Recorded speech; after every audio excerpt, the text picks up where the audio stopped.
I want you to step into a courtroom in San Jose, California. Just picture it. The year is 1981. Right. A totally different era of policy. Exactly. And it's a civil commitment hearing. Standing before the judge is a young man who is just, he's floridly, unmistakably ill. Yeah, he's suffering from a really severe psychiatric disorder. He's essentially trapped in this state where he is completely unable to organize his own survival. Right, which is the crux of the whole legal issue here. Under California law at the time, the state is arguing that he meets the legal definition of gravely disabled. And, the natural assumption if you're sitting in that courtroom is that the system is about to step in. The system is about to intervene and help him. Of course, you think, okay, he's gravely disabled, he's getting care, but the legal standard for being gravely disabled didn't just ask, if someone was sick. It hinged on this brutally specific functional question. Which was? Could this young man provide for his own basic needs? Could he secure his own food, clothing, and shelter? And that definition of shelter in that specific legal test is just, well, it's where the entire architecture of the American social safety net basically collides. The legal system, the medical system, local government, it all crashes together in this one room in 1981. Exactly. Because the public defender, who is just doing their job, right? They're trying to protect their clients' civil liberties. Right. They argue that the young man could technically seek shelter. And the judge, who is bound by a really strict interpretation of the statute, looks at this severely ill individual and applies this, it's honestly a terrifyingly grim logic. It really is. The judge agrees with the defender. Yeah. The judge rules that the young man has the capacity to seek shelter. But the shelter in question was under the Interstate 280 bridge. A freeway overpass. Think about that. A freeway overpass was the legal definition of a roof. Yeah, the judge literally freed him. Released a man who was utterly incapable of organizing reality back onto the street. Just because sleeping under, thousands of tons of concrete technically satisfied the statutory requirement of seeking shelter. That's wild. But here we are, 45 years later. We have way more data, tons more funding, and obviously a much deeper clinical understanding of severe mental illness. Which brings us to the mission for this deep dive. Because if that exact same gravely disabled young man walked into a courtroom today, the tragic reality we're exploring is, well, would his story actually end any differently today? It's the ultimate question. And to get there, today we're taking apart a pretty incredible comprehensive dossier compiled by Dr. Nick McKenzie. Yeah, and the connection here is wild. Nick is a physician today, but back in 1981, he was a young man himself sitting in that very courtroom. He witnessed that exact hearing firsthand. Right. It's a memory that has basically anchored his entire 4.5-decade study of this crisis. It really is the defining anchor for understanding the modern street crisis. And I have to say, the timing of us doing this deep dive right now is incredibly critical. Oh, absolutely. Because we're looking at Nick's data in the wake of a massive structural shift that just occurred in the national data in 2025. Yeah. After nearly a decade of the numbers only going up, just this relentless year-over-year compounding of human tragedy, the national homelessness count actually fell. For the first time since 2016. Exactly. And on top of that, veteran homelessness reached an absolute historic record low. So we are sitting at this really fascinating, highly volatile intersection between that devastating baseline of 1981 and a sudden, highly encouraging 2025 reality. Yeah, it's a huge shift. Okay, let's unpack the mechanics of that intersection. Because to understand both that 1981 courtroom and the 2025 data drop, Nick's dossier introduces what he calls the two-driver thesis of the crisis. Right, the two lanes. Yeah, it separates the forces driving homelessness into two very distinct lanes. First, you have illness. So that's profound mental illness, severe trauma, late-stage addiction. And that driver dictates who ends up chronically living on the street. Exactly. The illness decides the who. The second driver is housing costs, median rent, vacancy rates, just the sheer economic price of basic shelter. And that driver dictates how many people are out there at any given time. Right, the scale of it, which makes that 1981 courtroom memory the absolute perfect lens for examining modern clinical care and policies. Oh, 100%. Because think about the friction of that moment in San Jose. Why was the young man standing before the judge to begin with? His illness. Exactly. His severe mental illness was the catalyst. It decided who he was in the eyes of the state and brought him into the legal machinery. But what decided his destination? Housing availability. Or rather, the systemic vacuum of accessible, supported housing and clinical care infrastructure. The I-280 underpass was not, a lifestyle choice. Right. obviously. It stood in for a home that the city, the state, and the federal government either could not or would not provide. You know, reading through the dossier, it's like a tragic geometry problem. You have these two lines plotting on a graph. One line is what the medical system has the legal authority to treat, Right. and the other line is what the local housing market can actually afford to absorb. And in 1981, those two lines intersected exactly under a concrete overpass. That's a really stark way to put it. That intersection is where this young man was abandoned. And the vacuum of care exposed by that geometry is just staggering when you really dig into the historical context. Releasing someone to a bridge under the guise of seeking shelter wasn't just some quirky local judicial ruling. It was a trend, right? It was a manifestation of a massive historical failure, following the push for deinstitutionalization in the 1960s and 70s. Where they were closing the asylums. Right. The intent was to close these horrific state psychiatric hospitals and replace them with community-based clinics, which sounds great on paper. Right, community care sounds much more humane. But while the hospitals were closed, the community clinics were never fully funded or built. So they just cut the safety net entirely. Exactly. That left a sheer lack of involuntary commitment infrastructure and gaping holes in behavioral health capacity. The medical system literally didn't have a place to treat him safely. And the social system didn't have a place to house him. Right. So the legal system merely found the loophole required to discharge him from its jurisdiction. And the real tragedy of the dossier is seeing how that San Jose case wasn't an isolated incident. That ruling staled up. Over the next 4 decades, that exact scenario repeated itself in municipal courts and emergency rooms across the entire country. Over and over again. The decisions made in rooms like that 1981 courtroom created the foundation for the massive, sprawling crisis we watched peak just a few years ago. We are literally tracking the consequences of that care vacuum as it multiplied across every major American city. And to really understand the magnitude of the 2025 shift, we have to look at the grim baseline of the decade preceding it. Let's look at the numbers. Okay, so for 9 consecutive years, the national point-in-time count, that's the annual snapshot taken by local communities every January, it only went up. 9 straight years of increases. Yeah. By the time we hit the pandemic-era baseline in 2020, we were looking at roughly 580,000 people counted as homeless on a single night. Wow. And the post-pandemic economic realities, they only accelerated the crisis. By 2024, the count reached a staggering record high of 701,480 people. I mean, the jump from 2023 to 2024 alone was an 18% increase. When I first read that in the dossier, I actually had to double-check the math. It's hard to believe. An 18% jump in a single year isn't just a statistical anomaly. It represents a massive systemic failure driven heavily by post-pandemic rent shocks. Exactly. Eviction moratoriums ended, pandemic-era rental assistance dried up. And families who are hanging on by their fingernails suddenly just lost their grip on affordability. But that 2024 peak was the crest of the wave in terms of pure numbers, because then we hit the monumental and honestly largely unexpected shift in the January 2025 count. This is where it gets really interesting. The annual numbers were released, and for the first time since 2016, the total fell. It dropped to 745,652. Which represents roughly a 3.3% decrease from that 2024 high. Right, which on a national scale translates to tens of thousands of fewer people experiencing homelessness. And looking at the state-level data in the sources, the victories driving this were concentrated in the exact places that have been the historical poster children for the crisis. California is the prime example here.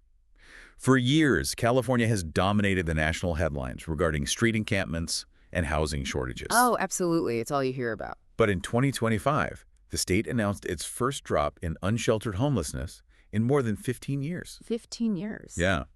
The federal report later confirmed a statewide overall decline of about 2.8%, but more importantly, an unsheltered reduction of roughly 6.8%. Which was the largest reduction in unsheltered homelessness of any state in the nation. And New York posted an even larger overall drop, falling about 7.9% year over year. Okay, I want to stop right here. Because if you are listening to this right now, and you live in or commute through San Jose or Los Angeles or Manhattan, you are probably screaming at your device. I know, it feels like a contradiction. Right. If the raw data shows the numbers falling and states like California and New York are posting these historic drops, why does the crisis on the sidewalks feel as visible and in some cases as acute as ever? It's a really valid question. Because walking down the street, it does not look like a problem that is receding by nearly 7%. Well, the visual disconnect is entirely explained by the underlying mechanics of who is driving the drop. The 2025 decline was overwhelmingly led by families with children. Okay, families. Yeah, the data shows a nearly 11% drop in the number of people in families experiencing homelessness. And if we apply the two-driver thesis here, families are highly responsive to rent and housing help because their primary driver is economic. Exactly. When the problem is rooted in just being priced out of the market, a rent side fix, a housing voucher, a temporary subsidy, a rapid rehousing program, it moves the needle very quickly. They get the subsidy, they sign a lease, and they disappear from the homelessness count. They move into an apartment, they shut the door, and they're literally no longer visible on the street. Because the intervention works. It works precisely because they didn't require profound clinical intervention. They just needed to afford the math of the housing market. Right. But the chronic population presents a totally different mechanical challenge. Chronic homelessness constitutes the highly visible street population. The encampments. The encampments, the individuals wandering in traffic, the people sleeping on subway grates. These are individuals defined by long-term illness, severe trauma, profound substance use disorders, and untreated psychosis. They are the modern equivalents of the young man in the 1981 courtroom. Yes. And the sobering reality buried inside that optimistic 2025 data is that while overall numbers fell because families got housed, chronic homelessness actually continued to rise. Wow. Which means the people we actually see suffering the most, the individuals exposed to the elements whose baseline survival is compromised by untreated illness, are actually growing in number. Even as the broader economic metric improves. Right. And this illustrates what Nick's dossier calls the roof-only limit. Rent sets the overall scale of the crisis. That is why fixing the rent side housed tens of thousands of families. But illness shapes the fate of the individual on the street. Precisely. A roof-only approach, simply handing a severely disabled individual a set of apartment keys without any clinical safety net. It reaches its absolute limit with chronic populations. They need more than just a key. They require a system of care to maintain that housing. Without it, the isolation of an apartment can actually be dangerous. It can lead to rapid eviction, overdose, or just further deterioration, putting them right back on the sidewalk. So if a roof alone is insufficient for chronic homelessness, the only logical conclusion is that we need a model that addresses both halves of the thesis simultaneously. The roof and the hand. Exactly. We need the roof to satisfy the math of the market, but we also need the clinical care, the hand, to keep the person safely under it.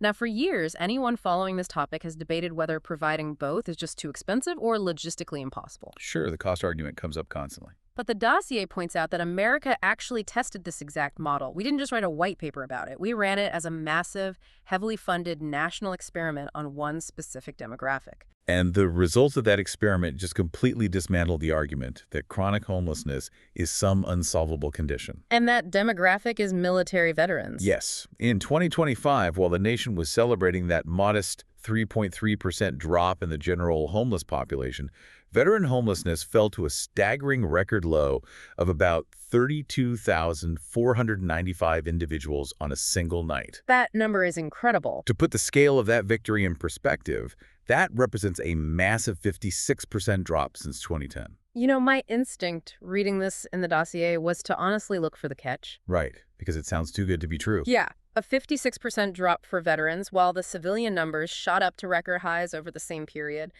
It almost feels counterintuitive. My first thought was, okay, we must have just changed how we count veterans, or we redefined what housed means to secure a political win. A lot of people assume it's an accounting trick. Right. Is this a genuine reduction or just massaging the data? Well, the data holds up to extreme scrutiny because the methodology for the point-in-time count is uniform across all demographics. The reduction is entirely genuine. Wow. And it is the direct result of a program called HUD-VASH. It stands for the Department of Housing and Urban Development Veterans Affairs Supportive Housing Program. Oh, okay. HUD-VASH. It is the ultimate, fully funded embodiment of the Housing First model. So how does the mechanics of HUD-VASH actually work? It relies on combining two deeply resourced components. Oh. First, HUD provides a dedicated housing voucher that pays the bulk of the rent, that is the roof. Okay. Second, the VA pairs that specific voucher directly with clinical case management, healthcare services, and addiction treatment. And that is the hand. So it isn't just about putting a veteran on a years-long wait list for an affordable housing development that hasn't even been built yet. No, not at all. And it isn't demanding a strict sobriety requirement or, mandatory psychiatric compliance before they are deemed ready for the keys. You provide the apartment, and the clinician comes with it. And the medical necessity of this pairing just cannot be overstated when you're dealing with chronic populations. Many of these veterans are managing severe PTSD, traumatic brain injuries, or long-standing substance use disorders. Right. Very complex needs. Pairing permanent housing with specialized clinical support is non-negotiable for their stability. And the VA case managers don't just sit in a hospital waiting for the veteran to show up for an appointment. They go to them. They utilize an assertive community treatment approach. They visit the veteran in the apartment. They help them navigate grocery shopping, medication management, and landlord disputes. It is a home and a clinician provided together from day one. Exactly. And the timeline is what makes this so definitive to me. This massive 56% drop in veteran homelessness since 2010 happened during the exact same years that the national numbers for the civilian population were exploding. It's the ultimate control group. The general population climbed to a record high of 771,000, facing the exact same inflation, the exact same post-pandemic rent shocks, and the exact same tightening housing markets.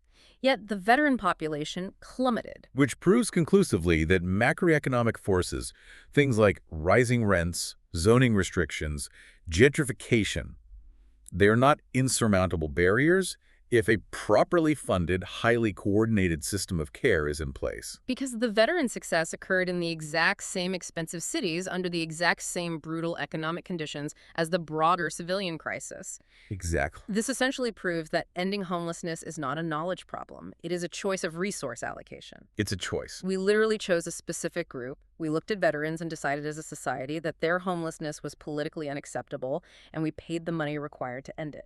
We possessed the knowledge, we made the choice, and the intervention worked exactly as designed.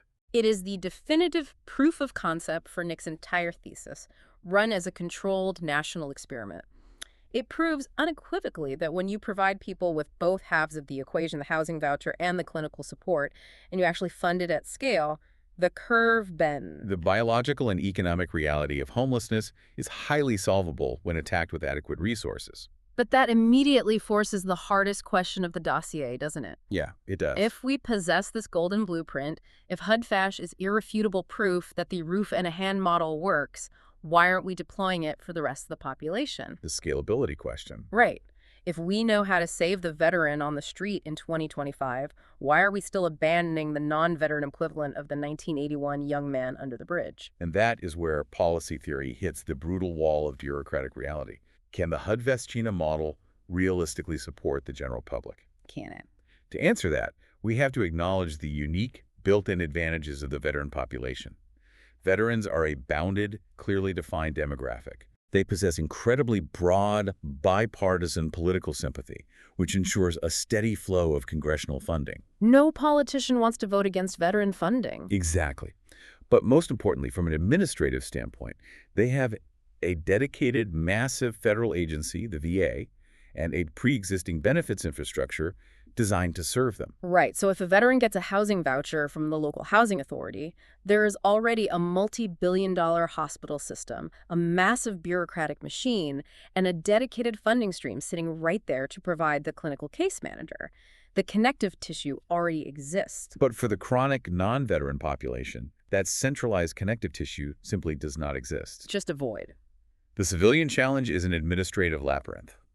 How do you implement a funded housing-first model without a centralized VA for civilians? It sounds like a nightmare to coordinate. It is. In a typical city, the housing authority handles the vouchers.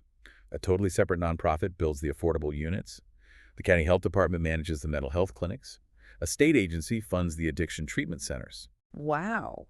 All of these entities are siloed. They have their own wait lists, their own eligibility criteria, their own federal grant restrictions, and their own proprietary databases. So the civilian attempting to get help has to navigate 50 different locked doors, none of which talk to each other. While managing a severe mental illness, by the way. Right, which makes it virtually impossible.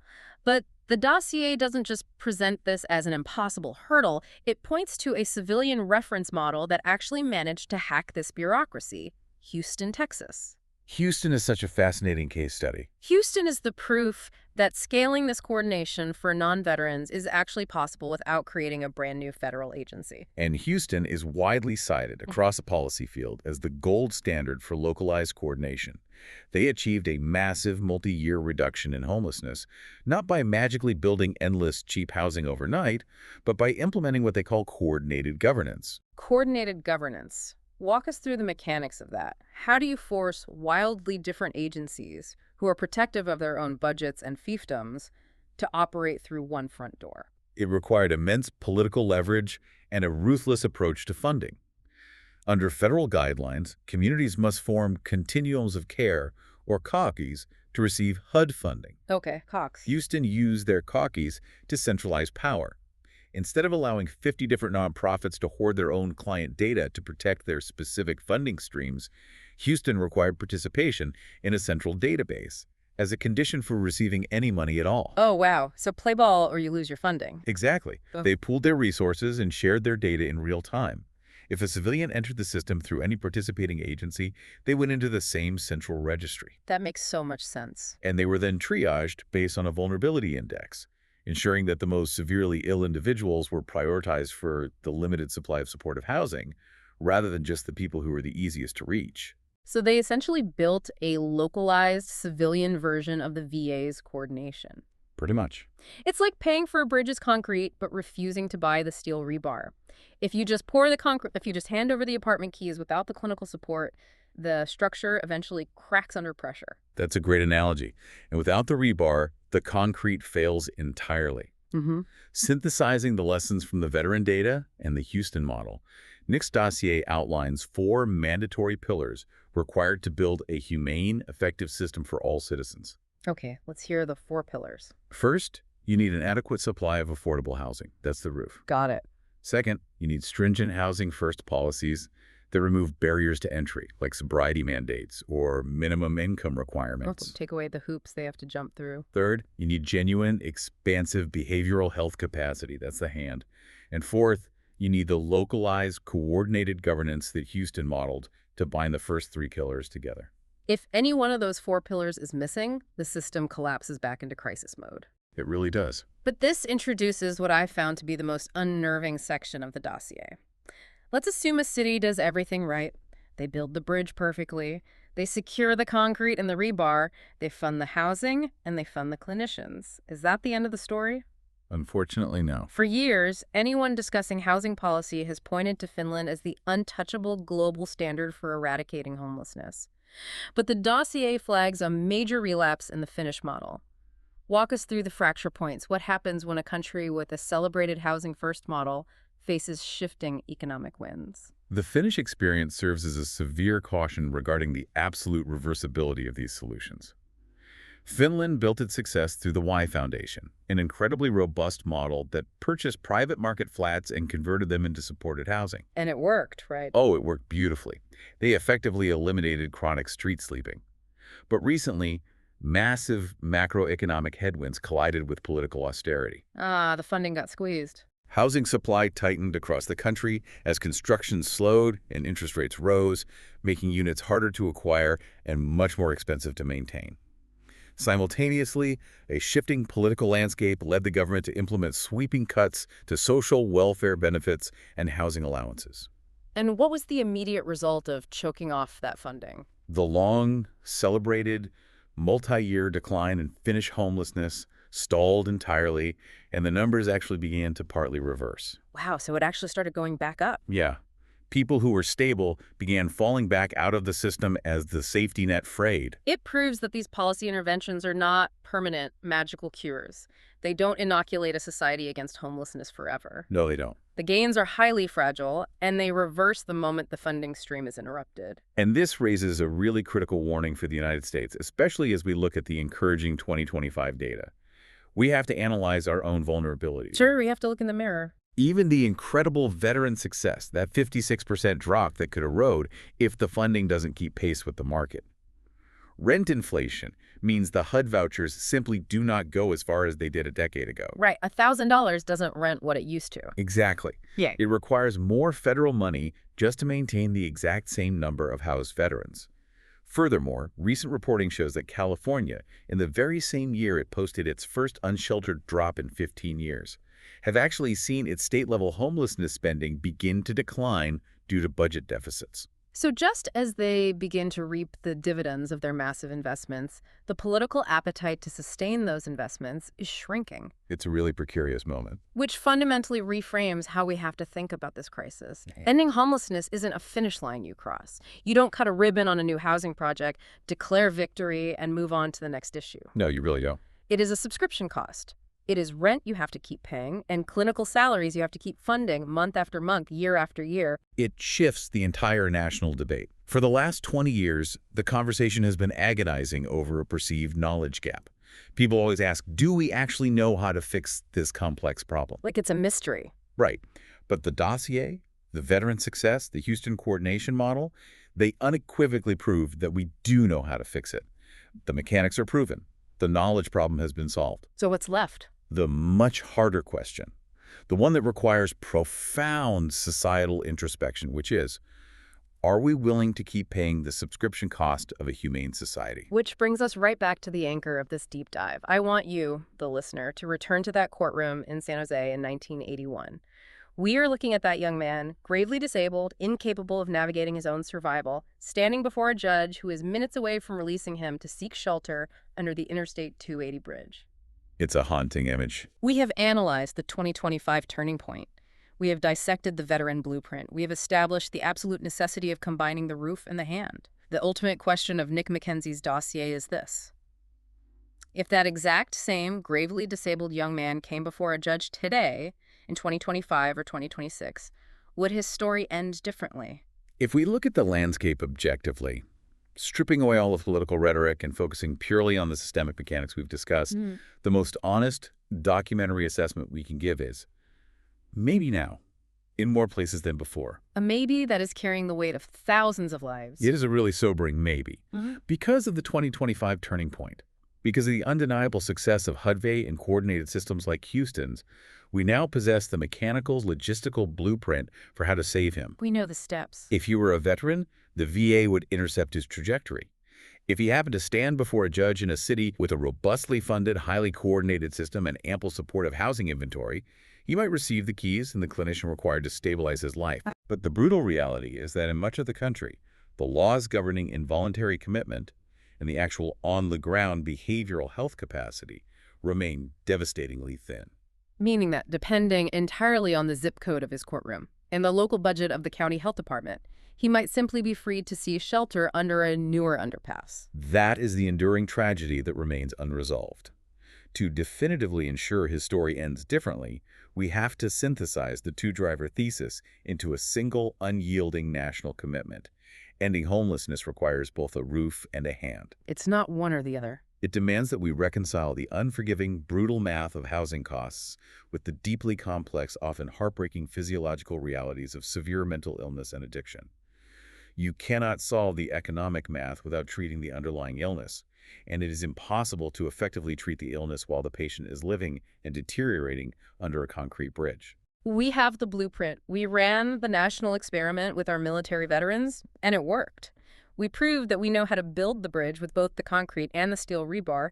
The blueprint isn't hidden. It is sitting right there on the table. It just takes the commitment to use it.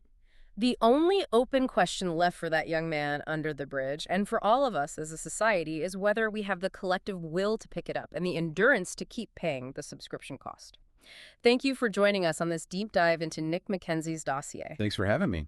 It is a complex, often heavy reality, but for the first time in a decade, the data is pointing toward a genuinely hopeful horizon.